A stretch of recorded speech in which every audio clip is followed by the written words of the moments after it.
What is going on, everybody? It is Mr. Andrews here. First off, I want to apologize to my seventh graders and anybody else that may have been waiting to join the live stream earlier this afternoon at about 1 o'clock. Just overall, kind of wasn't a great day here at the Andrews household. Kind of like I explained in the Google Hangouts thread, we've just been having a lot of weird internet issues with the Wi-Fi cutting in and out a lot over the past few days, and we are trying to get everything set up and trying to get a new router up and running, and it just wasn't going very well. And I didn't want that to kind of interrupt any kind of stream that we might have going. Um, I think we experienced a little bit of that yesterday with the during the eighth grade live stream, but um, but here we are. We're gonna take a look at one of our last assignments here in the Blizzard bag, and actually, it is the very last assignment number 12. Um, it's called The Fourth Branch Meeting You, the Citizens. So I'm going to try to keep this relatively short, try to keep it under about 20 minutes, or maybe just a little bit longer, under half an hour is my goal. But this will be, I think, very helpful for you guys. Definitely one you can come back to, pause if you need to, because I'm going to be showing you some things from my screen. Maybe that might help make this a little bit easier. Might make a little bit more sense if you kind of see my perspective here. But what the fourth branch does, or what this assignment does, is kind of put everything together. It might require you to go back into some earlier assignments from this packet and pull out little bits of information when it comes to the three other branches. So make sure we're knowledgeable of that. Make sure you have your other assignments handy, just to make sure that this part that you kind of see on my screen here is going to be as easy as possible. Not a lot of reading for this last assignment, the fourth branch, meaning you. But what I will do is go ahead and do a little bit of this reading, and then we'll kind of complete this chart together. And like I said, I'll show you mine, so that way, if you need to come back and watch this video, once you have this chart, the rest of the assignment should be pretty easy. All right.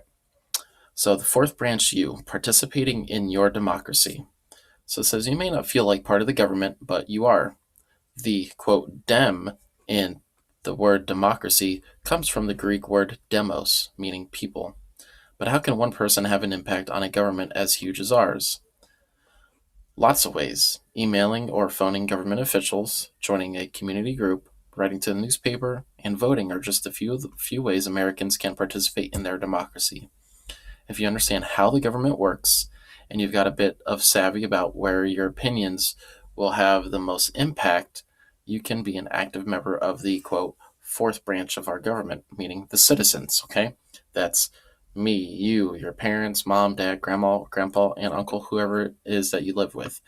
So, and oftentimes you're going to hear citizens maybe referred to as these kind of unknown or unwritten fourth branch. We know the big three, the three branches of our government. So there's the executive, as you can see, right? The legislative, kind of separated into those two parts, and the judicial branch. And that last branch, the fourth one, again, kind of goes unnoticed in some ways, means the citizens, means us. It's kind of that last check against these other three branches of government. So as you can see and take a look at this chart, and if maybe it's the first time you're looking at this, you're kind of looking at it and have no idea what to do. But if you have it complete already, this will be a nice opportunity for you to go back and double check your work. So I'm going to kind of quickly go over it. Then, like I said, I will show you what my version looks like to kind of just help make sense of all this. And then once this chart is complete, it's going to help us with the activities on the next page. So for this first row, as you can see over here, it wants us to figure out who is involved in each of these three branches of government, okay? So remember, rows go left to right, columns go up and down. So who is involved in our first branch? Okay, who is involved in our executive branch? The simple answer to that is going to be our president, okay? Who's involved in the legislative branch? Okay, who is in the House? Remember, that's the House of Representatives. Well, that would be our representatives. And then that would be the senators in our Senate. Okay, so remember, 2 senators from each state. Number of representatives is based on the population of each state. And then we have our Supreme Court judges or Supreme Court justices. Okay. Then the next row, okay, it's going to ask, what do they do? Okay. So again, keep it short, keep it simple, just a few keywords here. The executive branch, the president, enforces the laws. Okay. Over here, these are going to be the same answer. They write the laws, or they legislate the laws. Okay. And judicial branch, they interpret the laws. So what I'm going to do is kind of show you mine. And we got the first two rows. And again, some of the extra writing that they have here, okay, you can include in yours if you want. But if you want to keep it short, keep it simple, I would definitely suggest that. It's going to make it a little bit easier. Okay. So like I said, we have the president, the representatives and senators, then Supreme Court justices for who's involved. What do? Okay, they enforce the laws. That's the simple way I remember executive branch.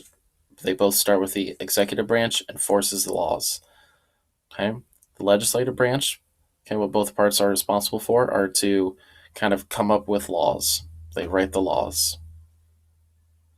And then the judicial branch, the third branch of government, okay, they hear court cases to decide whether laws are constitutional. Another way of putting that is interpret the law. Okay, all their powers have to deal, or they center around this idea of the law. Enforce the law, write the law, interpret the law. Okay, then as we're just moving down, do citizens get to vote for this person? Do citizens get to vote for the president? Yes.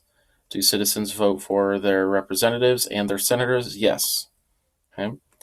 Lastly, do regular citizens get to vote for a Supreme Court justice? No, they do not. Okay. So if we think back, okay, to our checks and balances and think back to looking into the individual branches, a president gets to nominate a Supreme Court justice. Okay. That nomination then gets heard in the Senate, and then the Senate will decide, yes, enough of us like this person, they will become a Supreme Court justice, or they might say, no, we do not enough of us, a majority does not like this or agree with this nomination, so they will not be a Supreme Court justice.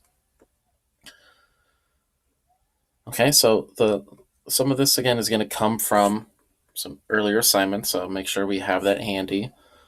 So this next row, okay, and remember rows go left to right, is asking how do citizens votes count?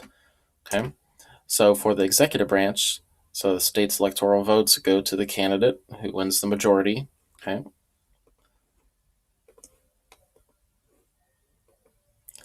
For the legislative branch, okay, again, same answers here.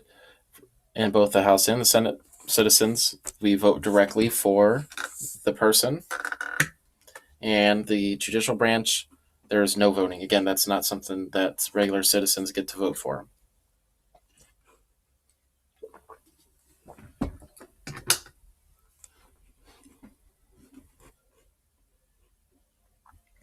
As we are continuing to make our way down, the next row is asking us, okay, so how many people is each branch or each person here responsible for? Okay, so how many responsible to how many citizens? You could say that the president is responsible for the entire United States population, responsible for all citizens. Okay, it's in their oath of office that they take once they get sworn in. Representatives, okay, that's a little bit narrower, more specific to just representing the people in their district. Okay. Think back to when we looked at the great state assignment. Senators, more or less responsible for the people just in their state.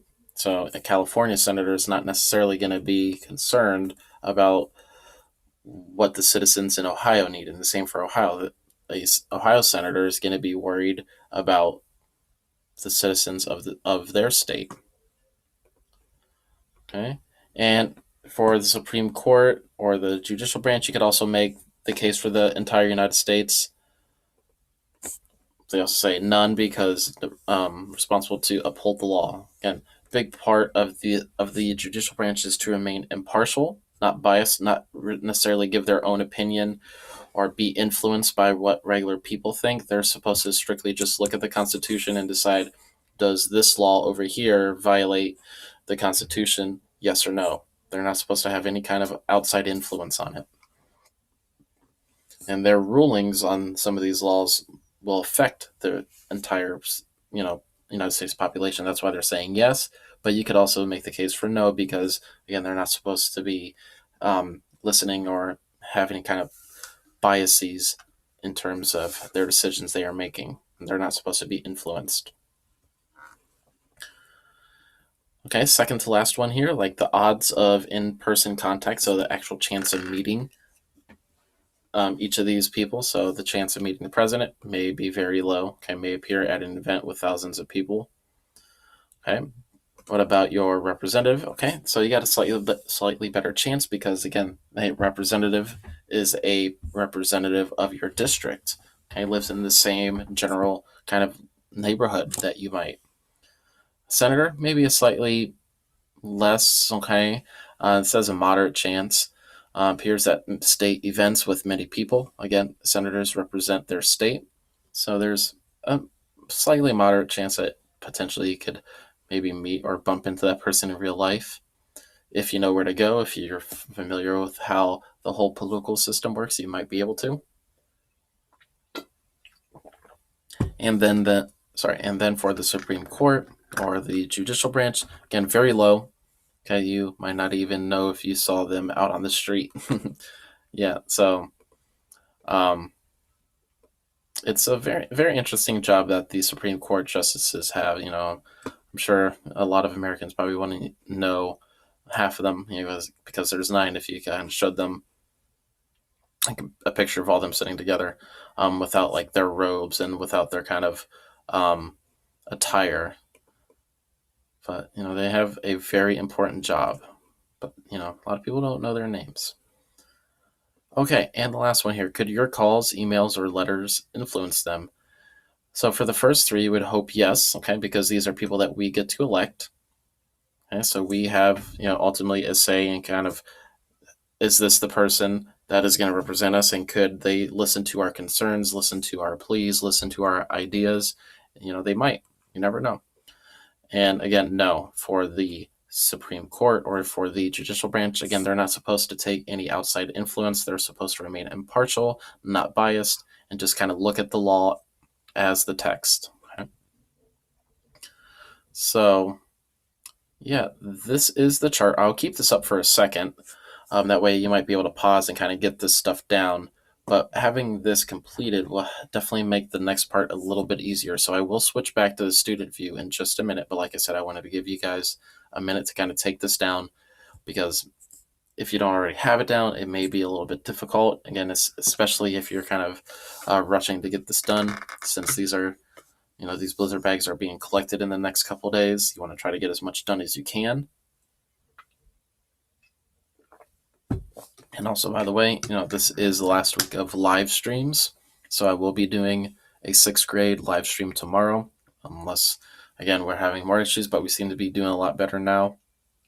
So any 7th graders that missed today's live stream, more than welcome to join us on 6th grade. Again, I'll post a little reminder about 15 minutes before I go live in our Google Hangouts thread. Okay, so I'm going to switch back over. Okay, and again, we're going to use the information, this kind of data in here, to help us complete the next couple parts. We're going to be filling in some charts and graphs and stuff. All right, so here is your version. Going back to it. Again, mine is in color, so mine looks a little bit nicer, so apologies there. But we have a nice visual here. Again, we have the contiguous, the 48 states down here with a group of people in the middle.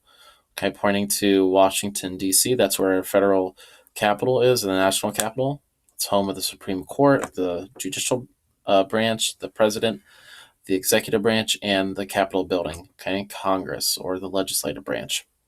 So if we kind of follow this flow chart, it gives us a nice idea of how kind of regular people, who they get to vote for, how their voices are heard, and things like that. So these citizens, okay, from each state, so from all 50, vote to send people to Congress. Okay, they get to vote for representatives, okay, that only represent people that live in their districts. Okay, and if you can kind of see it on mine, Okay, this kind of oddly shaped square. Okay, if you look, there's very faint lines that are drawn around. Those could represent the districts. So this person over here is a representative of, let's call this District 1 over here. Okay, I know it's starting to sound like the Hunger Games a little bit. Person over here is in this kind of skinny middle section. We could say that's District 2. He is a representative of just that district. And then over here, she is a representative of, let's call it District 3. Okay, again, this is a very scaled down version. So senators get to vote for representatives, again, only represent the people in their district. And citizens also vote for senators who represent everyone in the whole state. So there's two from each state. Okay. Whether it's big old Texas, okay, with millions upon millions of people, or little Rhode Island, okay, you can barely find it on a map over here, okay.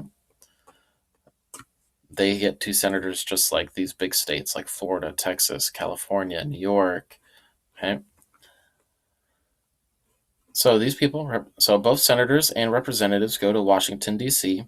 and serve in Congress. So this is the building that they go to work in, okay.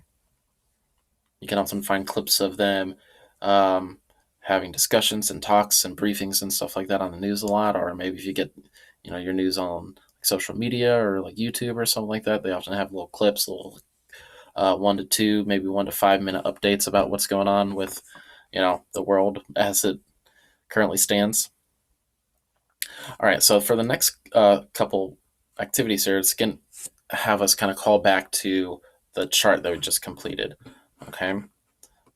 So again, we're going to use this information that we just compiled, that we just got together to help us fill in and make a little bar graph. So it's asking us responsible to how many. So make a bar graph showing how many citizens each person is responsible for representing. So we're going to be pulling of information from this row right here. Okay, responsible to how many citizens.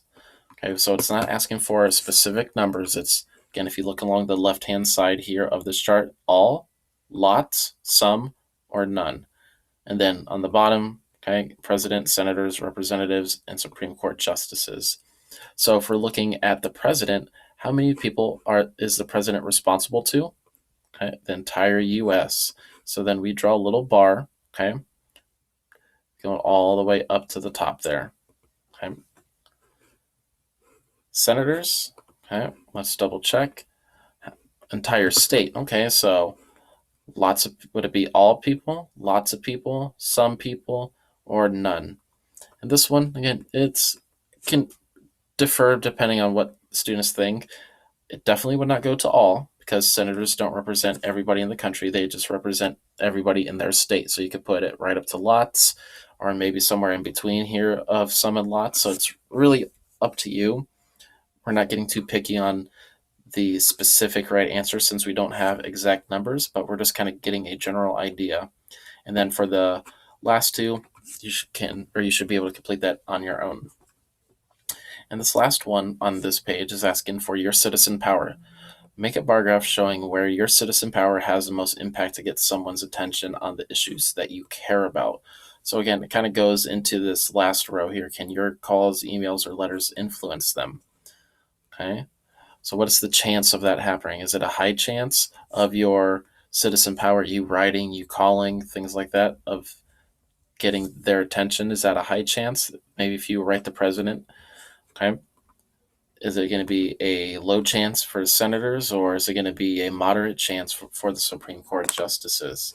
Again, going to pull from this last row that we completed to kind of help get this complete.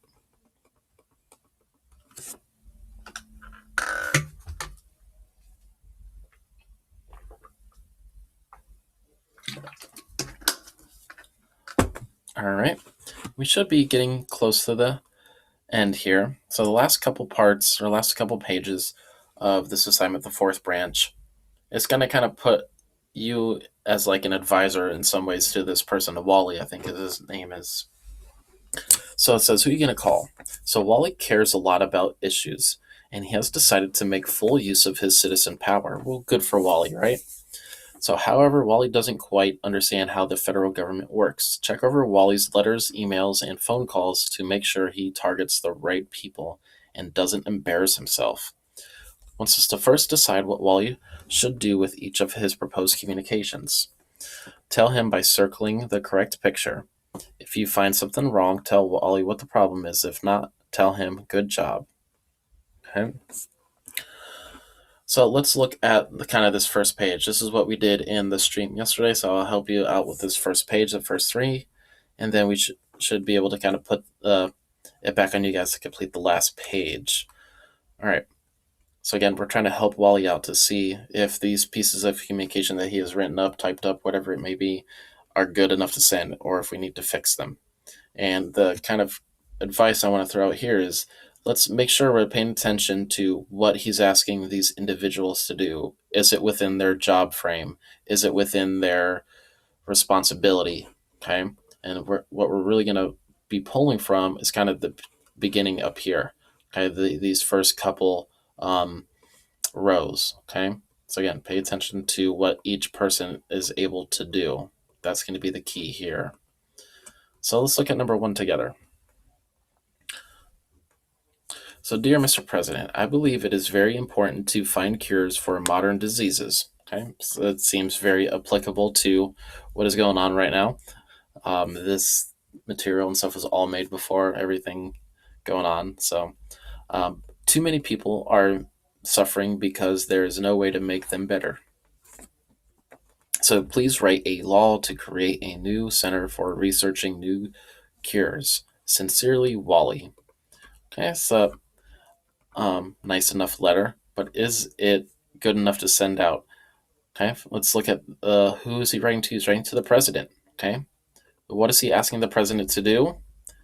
He's asking the president to please write a law. Now, is this something that a president can do? Does a president make the laws or write or introduce laws? No, the president cannot do this. This is not within the job frames. Not what the president or the executive branch is responsible for.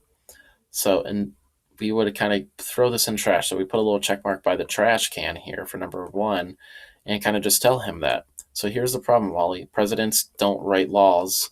Who does? We could say, tell your representative or tell your senator to do this. Okay?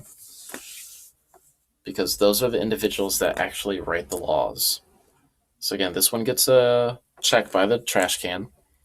And the problem is that the president does not write the law. That is a responsibility. That is a duty of a senator or a representative. And yes, I know I just said duty.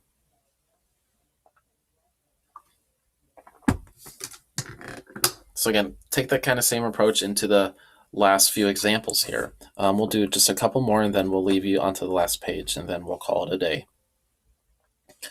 All right, so this is going to Bob Smith at the Senate.gov. So let's assume that he's a senator. Okay. It's very generic emails here. So it's going to Bob Smith at Senate.gov from Wally at email.com. The subject is drug abuse. Okay. So it starts Senator Smith. I am worried about some of my friends who are getting into drugs. Drug abuse is a big problem in our country, and it causes problems for a lot of people. Please find a way to enforce drug laws more effectively so dealers will be caught. Thank you, Wally. So he's writing this on a tablet, it looks like. Again, he's writing to a senator. Okay. So Senator Smith, again, as we just found out, senators and representatives, they write the laws. But in his email here, or in his draft, he's asking him to enforce this law. Again, that is not something that a senator does. Who would be the one to enforce this law? That would be a president. Again, remember, the executive branch, they enforce the laws. So unfortunately, Wally, you're 0 for 2 here. So we would put a check bar, the X here. Okay, we want to delete it. Okay, this is not a good piece of communication just yet. We need to tweak it. We need to change it. So here's the problem, Wally. Again, senators don't enforce laws. They write them. The president or members of the executive branch enforce the laws. So again, keep your statements, your responses pretty short here. Don't make it too hard on yourself. So maybe third time's a charm here for Wally. Let's double check. Okay, he's texting, maybe, or calling on an old-fashioned cell phone. This is what cell phones actually used to look like, you guys. Again, same kind of thing here. Who is he talking to, and what is he asking the person to do? All right, so this is the aide talking. Hello, Representative Rogers' office. And Wally's not speaking.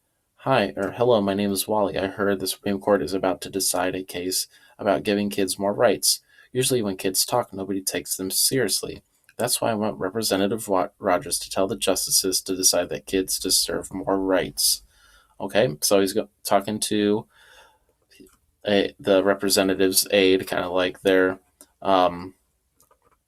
a person who works for them, who keeps track of their meetings and things like that. Their secretary in some respects, I guess. Okay, so he wants to talk to the representative. Again, a representative, going back to our chart here, is somebody who writes the law. Okay, and what does he want them to do? So I want Representative Rogers to tell the justices, okay, Supreme Court justice, or maybe the justices in their state, to decide that kids deserve more rights. So again, Supreme Court justices, all they're supposed to do is really interpret the law. They're not supposed to listen to outside influence. They're not supposed to be listening to what other people tell them. They're supposed to just strictly look at the case or look at the law and see if it violates the Constitution or not. So Wally struck out. He is 0 for 3. So we put another check or circle to this one here and explain that representatives or anybody can't influence Supreme Court justices. Okay, so that's how we would fix this. And you have one more page with, I think, 3 more, maybe 4 more. Kind of the same approach. Who is Wally talking to? Okay, who is he talking to? And what is he asking them to do? And if those two don't add up, or if those two don't match, we need to write the correct problem or write the correct response. So that way it makes sense. Again, please use that chart that we completed in the very beginning of this lesson to kind of help you out. Those first 2 rows are going to come in handy. Okay. Don't forget to check or mark whichever is, should it be deleted or should it be sent on the mail? Should he send it? Should he delete it?